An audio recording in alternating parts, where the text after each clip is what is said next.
Hello hello. स्वागत है gate alive 9 के धमाकेदार दुनिया में, जहां हर कहानी है मजेदार, थोड़ी जादुई और पूरी दिलचस्प। तो बांधिए अपनी कल्पना की बेल्ट और चलिए उड़ जाते हैं आज की कहानी के साथ। न्यूजीलैंड एक अनोखा देश है जो अपनी प्राकृतिक सुंदरता और जैव विविधता के लिए प्रसिद्ध है। लेकिन एक बात जो इसे बाकी दुनिया से अलग बनाती है वह है यहाँ सांपों की लगभग पूर्ण अनुपस्थिति।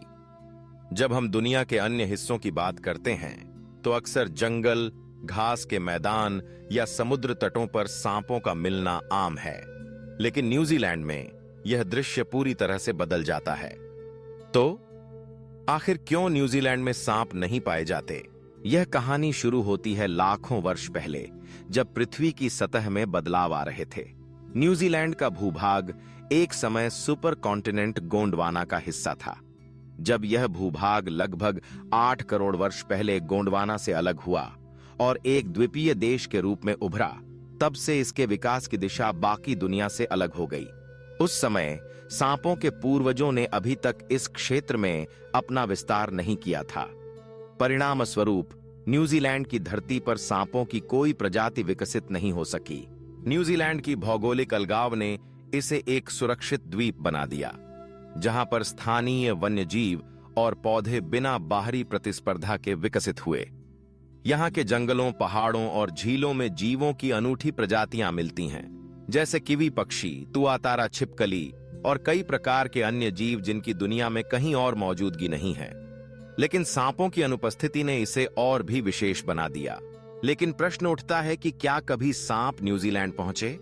वैज्ञानिक शोध और जीवाश्म प्रमाण बताते हैं कि न्यूजीलैंड की जलवायु और पर्यावरण सांपों के लिए उपयुक्त नहीं रहे। यहाँ की ठंडी जलवायु, समुद्री सीमाएं और जैव विविधता ने सांपों के यहाँ टिकने या फैलने की संभावना को बहुत कम कर दिया।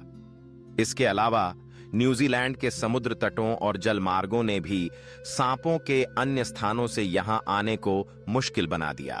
हालांकि एक अपवाद है, न्यूजीलैंड के समुद्रों में कभी कभार समुद्री सांप देखे गए हैं। ये सांप आमतौर पर ऑस्ट्रेलिया या आसपास के उष्णकटिबंधीय क्षेत्रों से बहकर आते हैं। उदाहरण के लिए येलो बेली सी स्नेक या हाइड्रोफिस प्लैटुरस नामक सांप कभी कभार न्यूजीलैंड के उत्तरी तटों पर पाए गए हैं।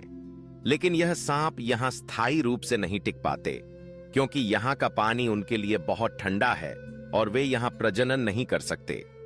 सरकार और स्थानीय अधिकारी इन घटनाओं पर कड़ी नजर रखते हैं ताकि यहाँ की जैव विविधता को कोई खतरा न हो। न्यूजीलैंड में सांपों की अनुपस्थिति का एक बड़ा कारण है यहाँ की मजबूत जैव सुरक्षा प्रणाली। न्यूजीलैंड की सरकार अपने द्वीपों की रक्षा के लिए बहुत सतर्क रहती है। विदेशों से आने वाली वस्तुओं, जहाजों और माल की कड़ी जांच की जाती है ताकि कोई बाहरी जीव, चाहे वह सांप हो या कोई अन्य, यहां प्रवेश न कर सके। अगर कभी कोई सांप गलती से यहां पहुंच जाता है तो तुरंत कार्रवाई की जाती है और उसे पकड़कर हटाया जाता है। इसका प्रभाव समाज पर भी पड़ा है। न्यूजीलैंड के लोग जंगलों, खेतों और बगीचों में बिना डर के घूम सकते हैं। बच्चों के लिए खेल के मैदान सुरक्षित हैं और देश के पर्यटन को भी इससे फायदा मिलता है।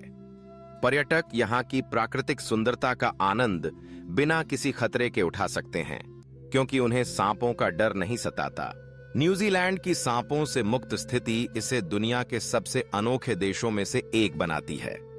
यह दर्शाता है कि प्रकृति कैसे अलग अलग क्षेत्रों में विविधता और विशिष्टता उत्पन्न करती है। यहाँ के जीव जंतु, पौधे और वातावरण एक अद्वितीय जैविक तंत्र का हिस्सा हैं, जिसमें सांपों की अनुपस्थिति भी एक महत्वपूर्ण भूमिका निभाती है। अंततः न्यूजीलैंड की सांपों से मुक्त स्थिति इसके भूगोल, इतिहास, जलवायु और मानव प्रयासों का परिणाम है। यह देश एक उदाहरण है कि किस तरह पृथ्वी के अलग अलग हिस्सों में प्राकृतिक विकास की अलग अलग कहानियां होती हैं।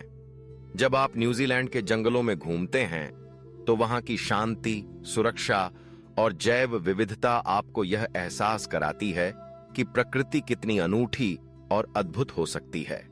आज की वीडियो बस यहीं तक थी, लेकिन ज्ञान, हंसी और जिज्ञासा कभी खत्म नहीं होती। तो चलते हैं एक नई खोज की ओर, एक नई सोच की ओर। अगर आप साथ हैं तो हर वीडियो एक नई उड़ान है। सब्सक्राइब जरूर करना और कमेंट में बताओ अगली उड़ान कहां तक ले जाए आपको। कंटेंट नहीं, कनेक्शन बनाते हैं। हम हैं गेट अलाइव 9। मस्त रहिए।